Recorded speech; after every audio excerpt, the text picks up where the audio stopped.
Buat saya di Kabupaten Bandung Barat ada demo itu sesuatu yang mewah buat saya. Soalnya saya jarang lihat yang demo di KBB akhir-akhir ini. Munaz, di mana tinggal di mana kan? Saya tinggal dari Cipongkor, Bandung Barat. Hmm. Kalau saya melihat di Bandung Barat itu seolah adanya degradasi dalam hal sebuah gerakan atau kritis gitu. Makanya saya coba untuk menjalin komunikasi dengan kawan-kawan mahasiswa, dengan kawan-kawan pemuda yang memang satu frekuensi gitu, satu chemistry. Betul. Artinya mempunyai kepedulian dan mempunyai kebangun gitu, rasa kesadarannya untuk bisa berperan demi perbaikan Bandung Barat ke depan. Jadi penilaian Akang melihat anak muda Bandung Barat itu yang kritisnya jarang gitu. Ya, betul. Atau bahkan nggak ada sama sekali.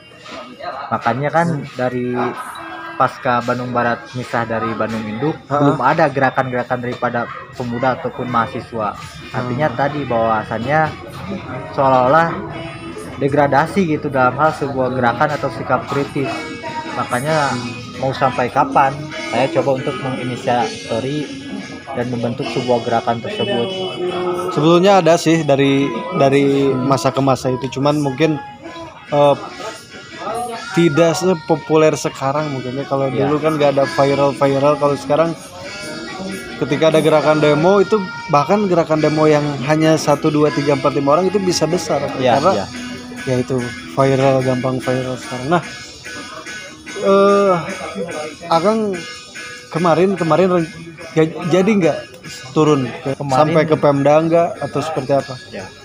Kemarin awalnya waktu hari Kamis itu kita akan turun aksi ke gedung Pemda, yaitu dalam rangka untuk merefleksi kinerja pemerintah dan DPRD supaya adanya evaluasi ke depan untuk perbaikan. Dengan juga membawa isu-isu atau tuntutan yang memang menjadi keresahan dan persoalan saat ini. Seperti hutang Pemda ke PT SMI itu kan harus dipertanggungjawabkan. Ada berapa poin yang ingin Akang sampaikan ke pemerintah? Ada 8 poin. Yang pertama, hutang SMI. Ya, hutang. Bisa dijelaskan seperti apa itu? Hutang Pemda ke PT SMI. SMI ya, yang Jalan Selatan ya? Ya, betul. Kan itu akan menjadi beban APBD gitu. Menjadi beban APBD ke depan. Di tengah bunganya yang kurang lebih 6,26% dengan total pinjaman 285 miliar gitu. Kan seolah menjadi ganjilan gitu. Yang artinya apa? Bahwa setiap pembangunan itu kan sudah melalui proses perencanaan, termasuk dalam hal segi anggarannya juga. Tapi ini masih saja harus meminjam ke sebuah PT gitu. Di tengah Bandung Barat ini dengan begitu banyaknya potensi yang dapat menghasilkan, kita tahulah seperti pariwisata gitu. Terus mulai sering berjalannya waktu mulai berubah di daerah industri, banyak perusahaan, pabrik-pabrik, serta dilingkupi program strategis nasional seperti PLN, artinya menghasilkan dana CSR gitu. Nah, transparansi dalam hal itu yang diperuntukkan untuk penganggarannya itu kan masih seolah-olah menjadi tanda tanya. Artinya kami sebagai masyarakat jelas karena itu berkaitan dengan APBD yang akan menjadi beban ke depan, mempertanyakan hal itu. Lalu yang kedua, dalam poin tuntutan kami atau aspirasi yang kami sampaikan adalah mendorong kepada BPK dan KPK untuk mengawasi keuangan di Bandung Barat. Dalam artian supaya Bandung Barat dari mulai hari ini sampai ke depan tidak kecolongan lagi gitu. Mohon maaf oleh dua kepemimpinan sebelumnya gitu. Jadi antisipasilah di gerakan para pemuda ini. Lalu yang selanjutnya adalah isu soal pendidikan. Saya bertemu dengan kawan-kawan yang memang sesama pemuda ataupun sesama mahasiswa itu mengeluh karena ada 50 mahasiswa itu diberhentikan. Masalah itu belum selesai sampai sekarang? Belum selesai. Malahan saya kan berteman dengan sebagian yang menjadi korban gitu. Jadi seolah mempertanyakan, kami juga selain daripada bentuk solidaritas juga mempertanyakan hal itu. Di tengah SDM Bandung Barat yang perlu ditingkatkan gitu. Betul banget. Juga ada amanah dari undang-undang bahwasanya 20% APBD itu diperuntukkan untuk pendidikan. Tapi ini seolah mencederai daripada amanah undang-undang, daripada cita-cita bangsa itu mencerdaskan kehidupan bangsa gitu. Dan yang paling ngeri gitu.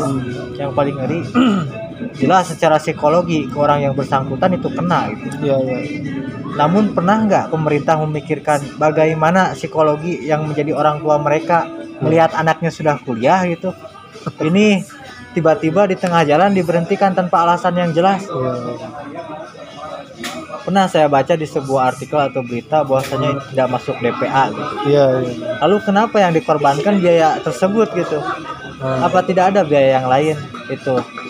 Artinya di sini kami ingin menanyakan terkait dengan asas ketransparan soal keuangan tersebut serta kepedulian terhadap pendidikan. Lalu yang selanjutnya adalah mengenai, karena judulnya ini adalah merefleksi kinerja pemerintah dan DPRD, kami juga menunggu sikap daripada pemerintah dan DPRD terkait dengan memang isu nasional, keresahan terhadap kenaikan pajak PPN dan BBM. Kan belum melihat gitu sebuah statement ataupun juga sikap dari pemerintah maupun DPRD melihat atau menyikapi persoalan tersebut. Di tengah masyarakat kesusahan, dampak daripada kenaikan pajak dan BBM itu yang memang menimbulkan kenaikan harga barang dan pokok serta kelangkaan, apakah mereka tidak merasakan gitu? Makanya kami menanyakan hal demikian. Langsung yang selanjutnya adalah soal isu lapangan kerja. Ya, balik lagi persoalan lapangan kerja di Bandung Barat itu memang sangat riskan ya. Kalau kita melihat tadi saya katakan Bandung Barat ini sering berjalannya waktu mulai berubah jadi daerah industri. Banyak pembangunan pabrik, perusahaan gitu. Tapi masih juga banyak pengangguran gitu. Di tengah juga potensi yang sangat melimpah baik itu pariwisata maupun pertanian gitu. Nah, sejauh mana pemerintah itikat baiknya gitu untuk mempelopori atau memfasilitasi khususnya bagi putra daerah untuk bisa mendapatkan pekerjaan gitu. Oke. Ya. Jadi itu Ya. Yang menjadi tuntutan dari mahasiswa aliansi apa tadi?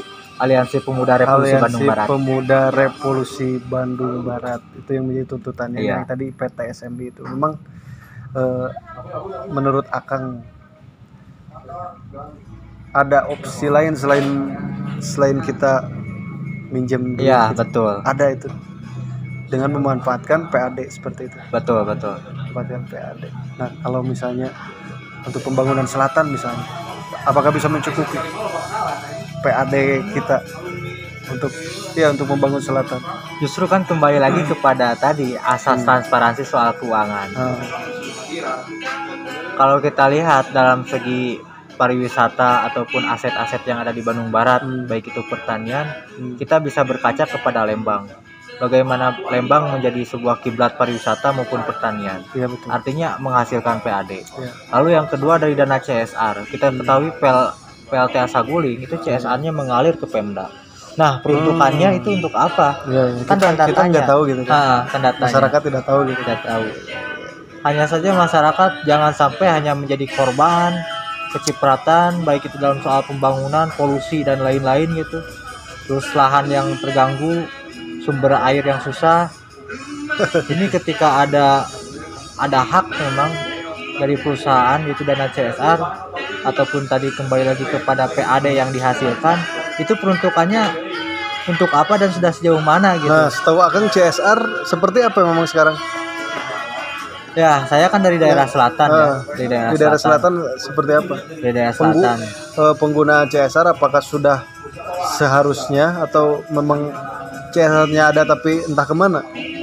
Atau saya dari apa? daerah selatan dilingkupi oleh PLTA Saguling ya. Ketika masyarakat ingin membuat sebuah kegiatan, berkomunikasi dengan pihak PLN, dari pihak PLN dana CSR sudah masuk ke Pemda katanya.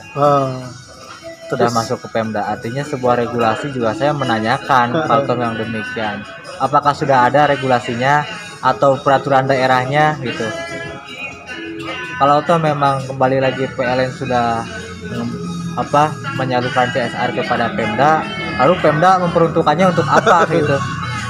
Itu secara logika bisa akan jelaskan nggak, misalnya itu tidak ada peruntukan kemanapun sama sekali. Balik lagi soal dana CSR tadi untuk menunjang ya kebutuhan di daerah maupun masyarakat gitu. Kan dari banyak perusahaan termasuk tadi saya katakan ada dari PLN itu CSR-nya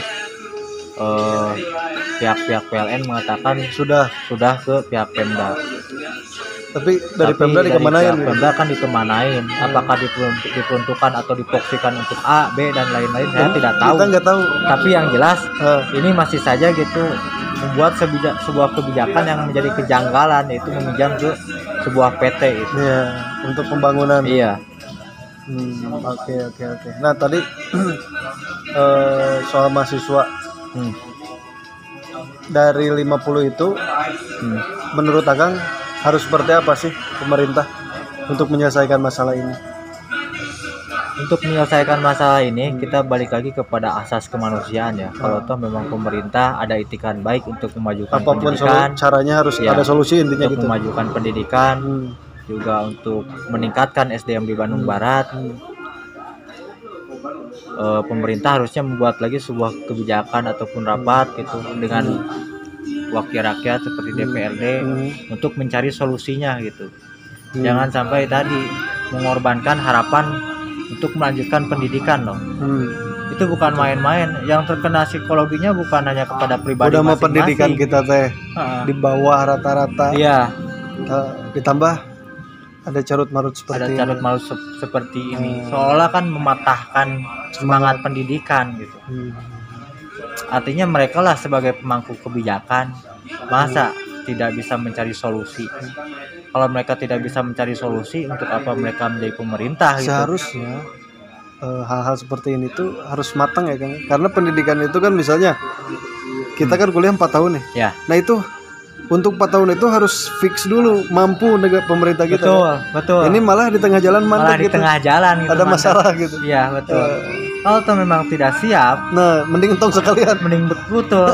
Mending jangan sekalian gitu, daripada tadi kan balik lagi kepada psikologi, juga kepada harapan dari para kawan-kawan tersebut ya. Juga balik lagi kepada soal psikologi yang menjadi orang tuanya kan. Kalau menurut saya itu ngeri loh. Gini Kang, kita udah pemerintah kita anggap aja udah 3 pemimpin yang berbeda ya. Pak Abu Bakar, Pak Umbara, sekarang Pak Hengki Kurniawan. Menurut Akang yang Akang rasakan mana yang lebih baik, kepemimpinan Pak Abu Bakar apa Pak Umbara? Kalau berbicara soal kepemimpinan, saya tidak bisa mengatakan siapa yang terbaik gitu ya. Namun yang jelas setiap pemimpin yang dipilih oleh masyarakat itu artinya membawa harapan besar dari masyarakat untuk perbaikan ke depan gitu. Untuk perbaikan ke depan terkait dengan janji-janji kepada masyarakat ataupun memang hasil survei ketika penjajakan ketika kampanye, harusnya itu menjadi sebuah tolak ukur ya untuk diimplementasikan ketika mereka menjabat sebagai pemimpin gitu.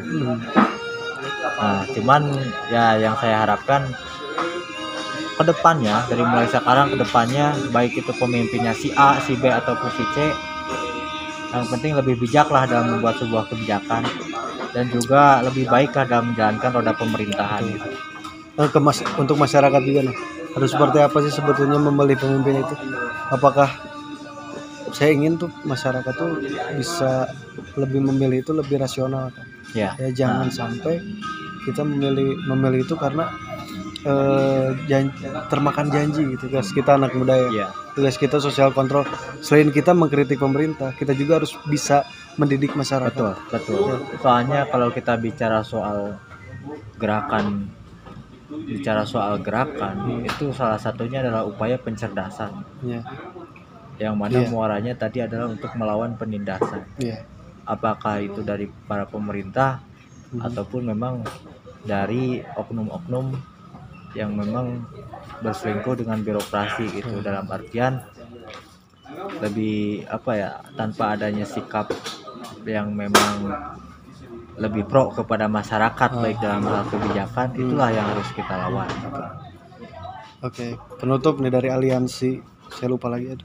Aliansi Pemuda Revolusi Bandung Barat. Aliansi Pemuda Revolusi Bandung Barat. Penutup, apa yang ingin disampaikan ke pemerintah kita? Pemda Bandung Barat. Kepada Pemda Bandung Barat, juga DPRD. Kepada pemerintah maupun juga DPRD Bandung Barat, kalau toh memang kita dianggap bahwa ini sebuah agitasi ataupun propaganda menyikapi isu-isu tersebut, coba para pejabat, para wakil rakyat turun ke jalan, turun ke masyarakat, duduk bersama, cium keringat mereka, dan di situ kalian akan tahu bahwa persoalan-persoalan yang menyangkut dengan pemerintah itu memang real adanya gitu.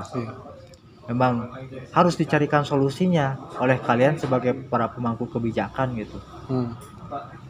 Dan satu hal yang terpenting adalah ketika ada yang mengkritisi, harusnya jangan seolah-olah itu dianggap sebuah ancaman.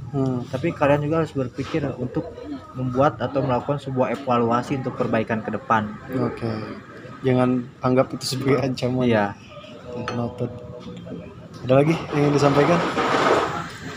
Juga saya mengajak ya kepada kawan-kawan pemuda maupun mahasiswa, ayo kita mulai peduli terhadap daerah ini, ayo kita mulai peka terhadap daerah ini.